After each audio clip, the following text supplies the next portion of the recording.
Assalamu alaikum wa rahmatullahi wa barakatuh. Mbabuuzako buli omu yosinzidde okubeera nga togoberera Fad Page wende nnyo kubeera nga tembatuusako updates ez'enjawulo zitambula mu bitundu by'eggwanga yonna sako ne bweru ggwanga video bw'obanga ogifunye teekako ekigalo likinga sharingirako abala comment section wansi awo wabeera open tekigana kubeera nga ate osulawo endowoozayo ku byobeera ogenda okubeera nga ate olaba mu video kakati olunaku olw'ejjo omukulembeze w'ekibiina kya National Unity Platform yabadde sides eyo mu Western Uganda gyegeza okubeera nga ate anoonya akalulu era nga akyaliyo munnange ebintu bingi nnyo bisobodde okubeera nga ate bihappening ebimu ku byo mwasobodde okubeera nga temubiraba abaana bangi nnyo abatambula n'omukulembeze Robert Kyagulanyi Ssentamu abasobodde okubeera nga ate munnange bakwatibwa abalala abali mu kubeera nga ate bapooca n'obusungu abasajja babadde bakambwe nnyo era ng'okumanya babadde bakambwe nnyo balengedde Baby Kyagulanyi Ntungo we yabadde ne babeera nga ate munnange bamulumbagana ne babeera nga ate bamufuuyira pepper spray mu maaso okusinziira ku SG omukulu David Louis Lubongoya obubaka bwesobodde okubeera nga ate aweereza agenda kubeera nga ate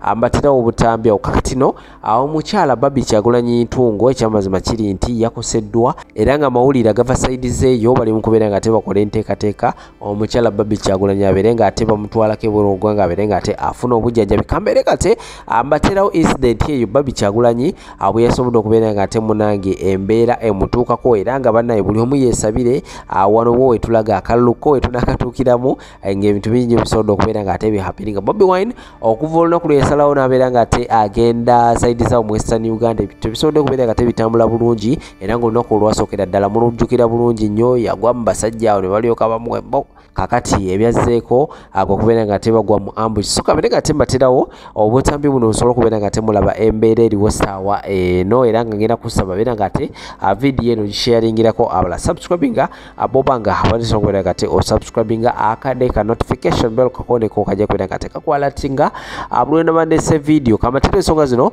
ankomawo namawulire amala mangi tevaawo bagulewo nno bagulewo ate omwo mulimu amasolo ali bubi nene motoka zonna ndezegoberera tulawo maaso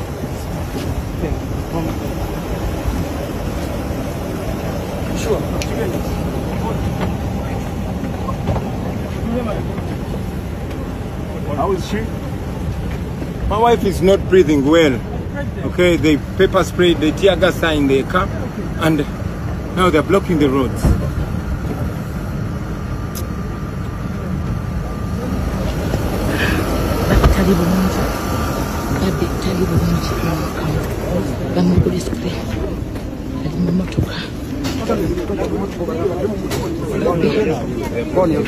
Jonah, body your vehicles.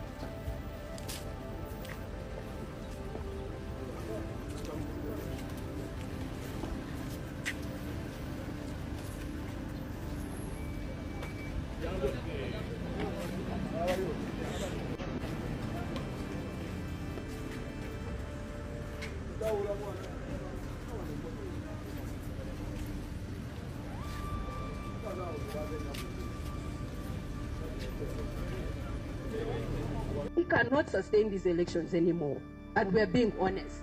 So we can't talk about peaceful elections when all these things are happening in the country, but we blame young people, and as the state assume it has monopoly over violence. You want to beat us, you want to tell us we are reckless, but then you're seeing police arresting young people for nothing. There's a young lady who was undressed yesterday. We wouldn't get this news if police wasn't doing all these acts, would we?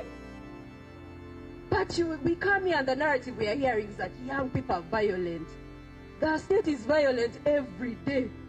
We are traumatized. The CDF will go on Twitter and start telling us, I want to arrest harmless women. Isn't that violence? Where is the peaceful elections happening? Where is it happening in Uganda? We need to know. And we are constantly told that civic participation is not just during the electoral process of voting, right? It's the 5 years before and the 5 years after these processes.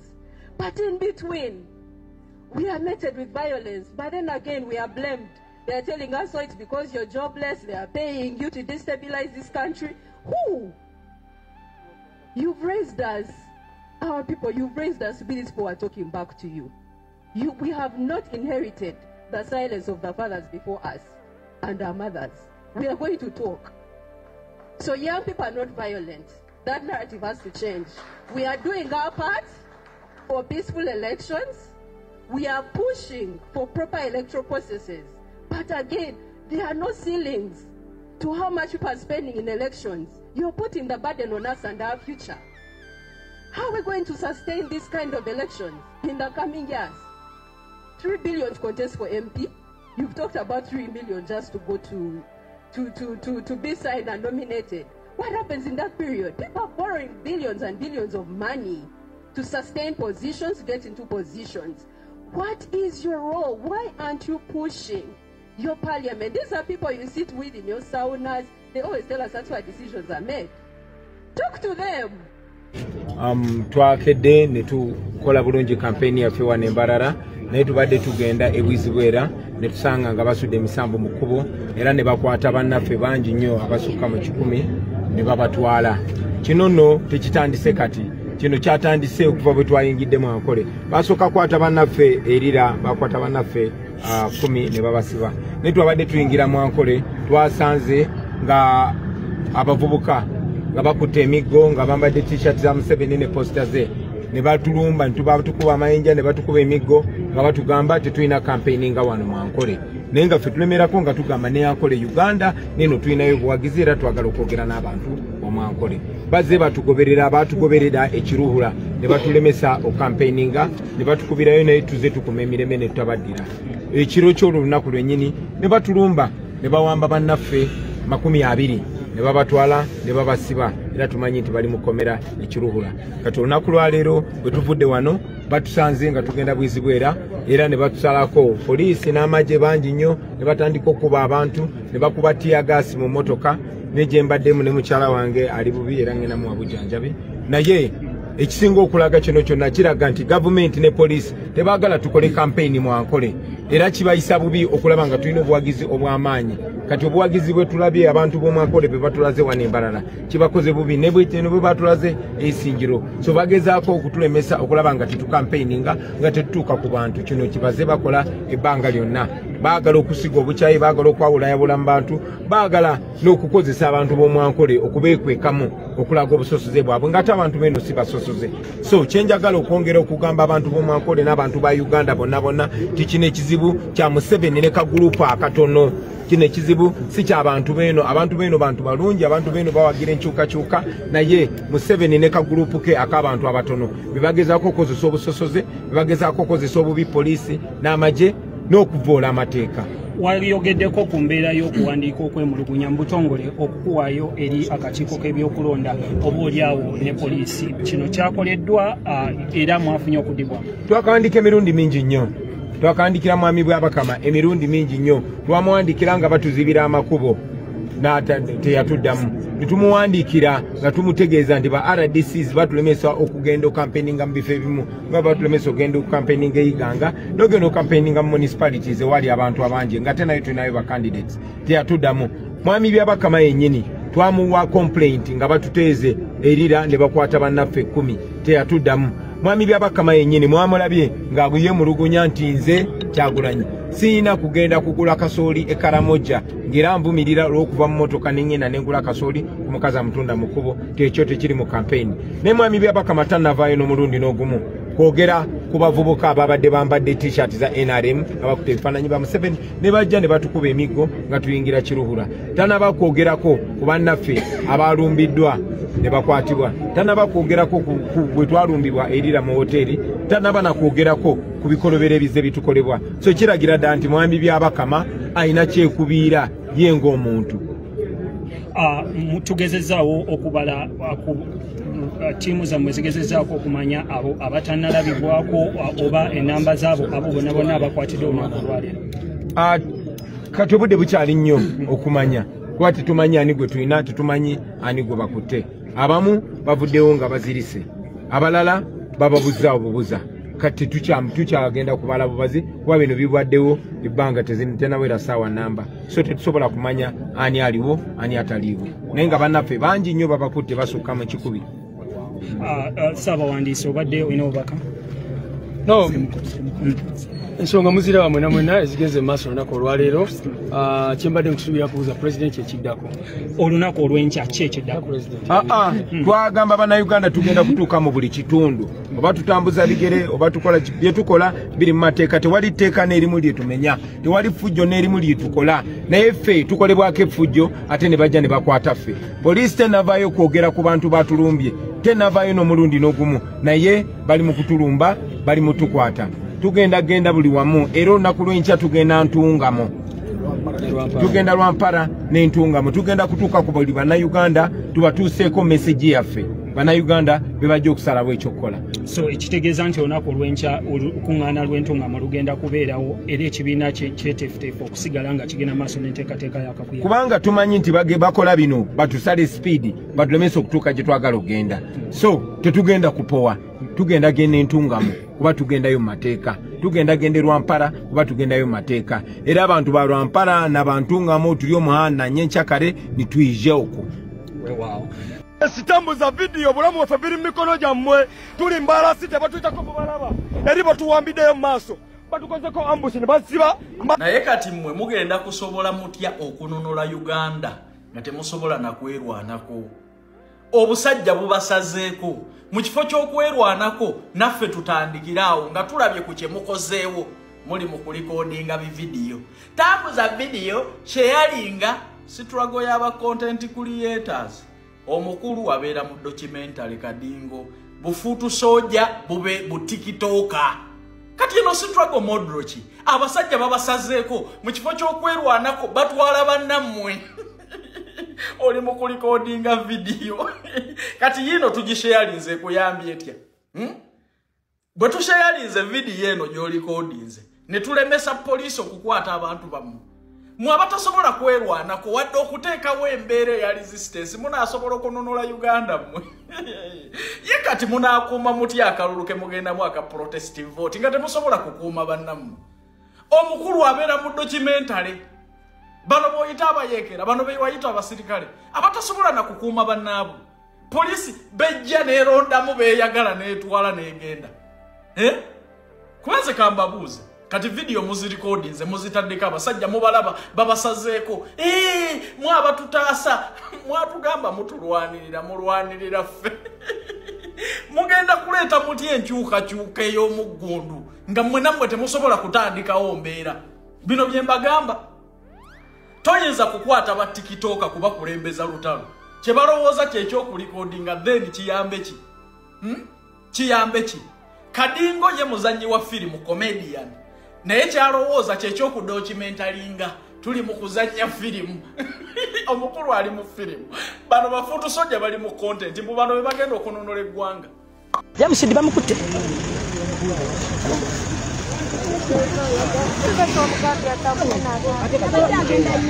ali baba misawa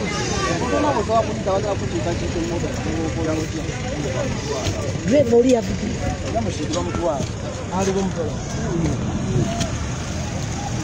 Jamushidi naye akwatiddwa wuyo Jamushidi naye akwatiddwa wuyo nga basajja bamuwalaawala Jamushidi bwatu naye bwatwaliddwa kusaba atuuka sheyaringa bwatuuka sheyaringa atuuka sheyaringa abasajja abo abambadde black abasajja abambadde black abo mutunuulira omusajja oyo akoze kyamaanyi nani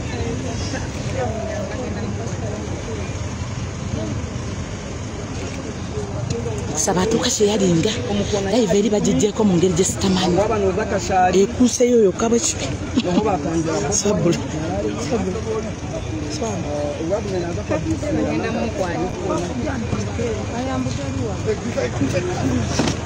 Stop!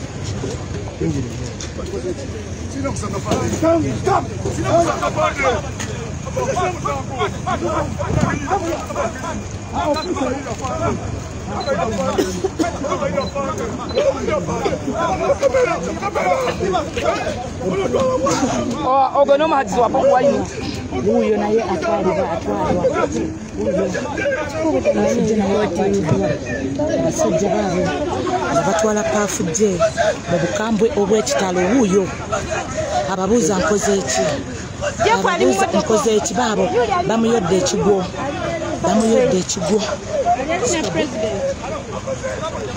huyo nkoze eki ababuuza nkoze eki mumbuulire ekintwaza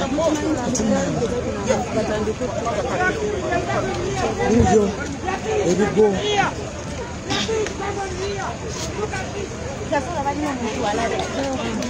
kazola muyandi ebeereddemu bafujje naye bwatwaliddwa yarabbi yaramiina olunaku olwaleero nga tuli embarara tetwabadde tulina okusooka okugenda tetwagenze olw'ebyo kyogamba bonna bavuddeko abasajja batugwiridde ambushi n'abasirikale abayitirivu bwe batyo ne batandika okukwata abaana ababadde bakulembedde ku mmotoka waggulu nga gwe bawanulayo gwe bakwata nga gwe bajjayo gwe bakwata bwe tutyo abaana bafe abasinga ne batwalibwa Masaba ye atwaliddwa mu bukambwe obw'ekitalo ndabye Masaba nga n'emiteko gimulya naye atwaliddwa ali mu kimotoka eri abaana baffe abasinga babakutte bwe batyo ne babatwala ng'agezaako okugaana sipulenge evaayo awo pulezidenti omudureva oli gwe nabagambyeko Mukama Katonda wange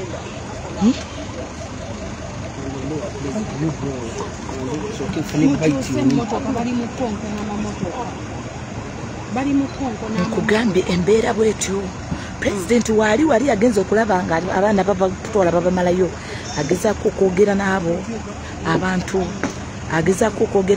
abantu okulaba nga abaana be bakutte bateebwa kugambye ampush tugwiridde mu kaseera akazibu ennyo ke tubadde tutamanyi mumpeeko gundi yange awo betambye ambale akasawo kabadde awo weekali kuba kagudde waliwo akasawo kagudde kuba weekali essimu eyo gikwate byonna nayo powerbank eyo gye mbadde njagala mulimu gundi mulimu ki mbadde njagalako essimu gisigaze n'akasawo kakwate kati njagalako gundi njagalako USB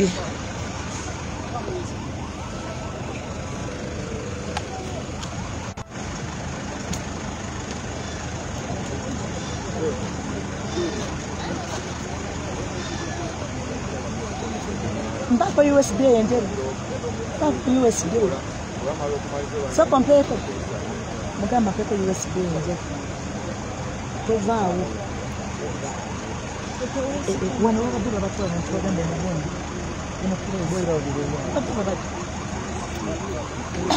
olina gundi olina omuli yako kiri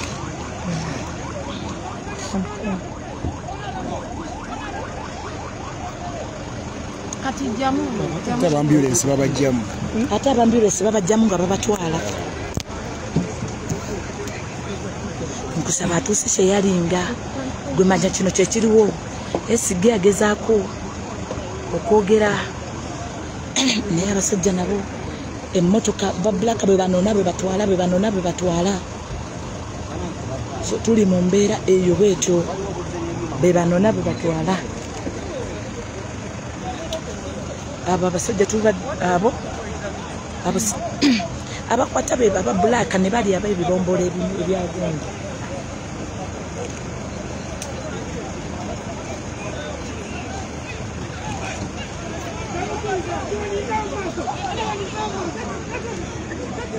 tuula gwe bobo tuddira ate wenyweze basajja bano kukozesa mputu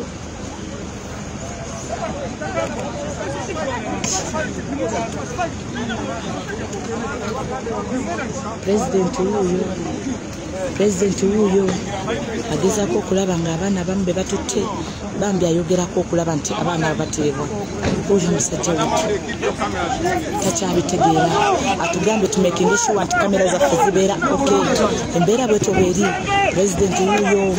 President wuyo embeera mwe tuli si nnungi, ate ani gwe batwala wano oba okyali wano.